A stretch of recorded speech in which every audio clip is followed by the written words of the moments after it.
Well, welcome everybody to day 2 of this worldwide collective anxiety that we are all experiencing together, otherwise known as COVID-19. So here we are, here I am, doing something a little bit different today.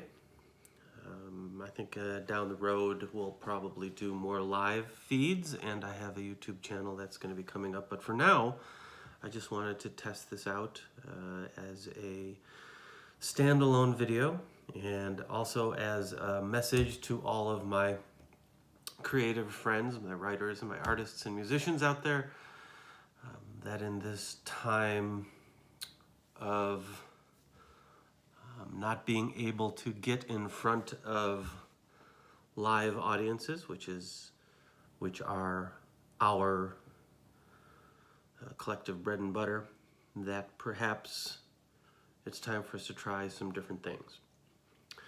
And one of the things that I always talk about in my talks is being comfortable with discomfort. I am certainly uncomfortable right now. So if that is true, if being comfortable with discomfort is what creates new narratives and new stories for us, then there are a heck of a lot of new stories and new narratives that are about to be creative, aren't there? So let's, I do have, one way or the other, I have a new book coming out in June. Virus or no virus, it's happening. And one of the things that I do when I'm writing my essays, the book, as you all know, is going to be a collection of fatherhood and parenting essays. I write often about my daughter, Uma, on Facebook, and a lot of those essays are going to make it into the book, and that's what the book is about. And I wanted to try to give you maybe a little bit behind the scenes, do a little bit behind the scenes thing for you, give you some sense of how those essays come into being by reading a poem. So let me explain. Oftentimes, when I'm sort of mulling through, thinking about a philosophical question or something that I want the essay to be about, or something that I've seen, the first version of that essay is often a poem. I'm not a poet. I don't consider myself to be a very good poet, but I enjoy it. So those poems often turn into something bigger. It's almost like a first draft. So I want to read one of those first drafts to you today as sort of a way of ending this day, bringing us all together, creating a little bit of a community, and letting you know that we're all in this together. So hopefully we can all come together through poetry. All right?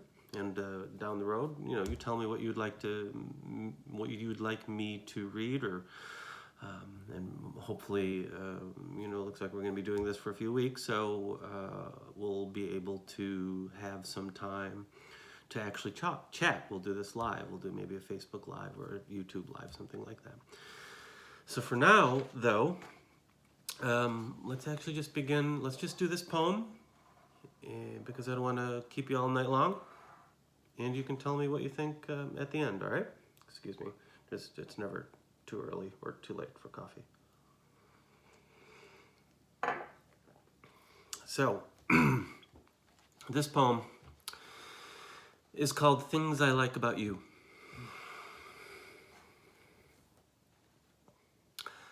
I like how, when I ask you how you're doing, you give me a thumbs up. I like how you refer to playtime as experiences. I like how you won't eat oranges, but instead ask me to squeeze the slices into juice to drink. I like that you want to know what your grandparents' names mean. But when I tell you that my name means nothing, you say, but every name means something. I like how you say your best talent is singing, though it clearly is not. I like how at Halloween you want both the outside and the inside of the house to be spooky, and at Christmas you worry that the reindeer won't have enough space on our roof. I like that you want to pretend Diwali is holy so you can rub powder on your face. And I like that when you were a baby, we played in a nearby graveyard, and now you think gravestones are parks. How I feel when I'm near you, I like. Purposeful and distinct, part of a connection, a part in a greater machine, a tiny spinning machine, but vital. How I visualize the world, I like. Part wonder, part questions, finding mystery in a pebble.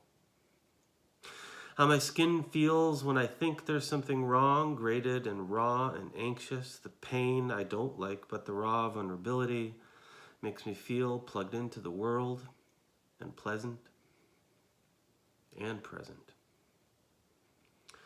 How you've given me a gift of mortality. How being acutely aware of how fragile it all is makes it more precious. How value is now connection, and connection flows like a deep, cold river. And how, even after the sleepless nights, after the frustrations, after the understanding that all of this will pass to dust, I like the image of a white-hot flame flaring into brilliant light. Are you that flame? Or am I? I like how I don't know. So, there's that. I hope you all have a good night. We're in this together. Wash your hands. And we'll be back at it in the morning. Take it easy, everybody.